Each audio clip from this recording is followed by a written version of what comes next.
শুনেছিলাম ধূপগুড়িতে অনেক ভিড় হয় আর অনেক লাইন হয়।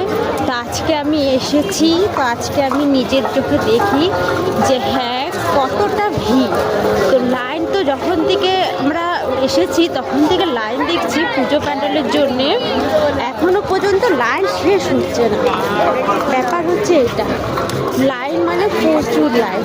এই লাইনে যদি আমরা দাঁড়াই তো কতক্ষণ যে লাগবে ঠাকুর দেখতে কোনো ঠিক নেই।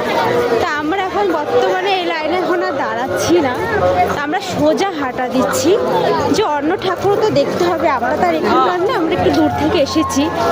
তো একটা ঠাকুর এটা পরে দেখবো, কারণ রাত যত হবে তত ভিড় কম হবে। তো আমরা অন্য ঠাকুর দেখে আসি, কারণ আমরা এখানে গাড়ি কার করে এসেছি, তো আমাদের একটু লেট হয়ে গেল, আমাদের কোনো ব্যাপার না।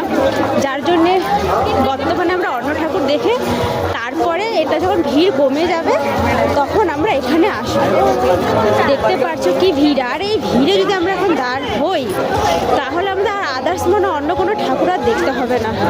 এই দেখুন, এই যে ওই যে যাচ্ছে আরও লাইন, তো আমরা এখন সোজা এদিকে যাবো, কারণ আমাদের আর অনেক ঠাকুর দেখতে হবে। আর জানেন সব থেকে মেন সমস্যা, আমার যে মোবাইলটা রয়েছে না, ফোকাসটা না মাঝে মাঝে এমন খারাপ করে দেয়, ভালো বলতো ফোকাস হয়ই না।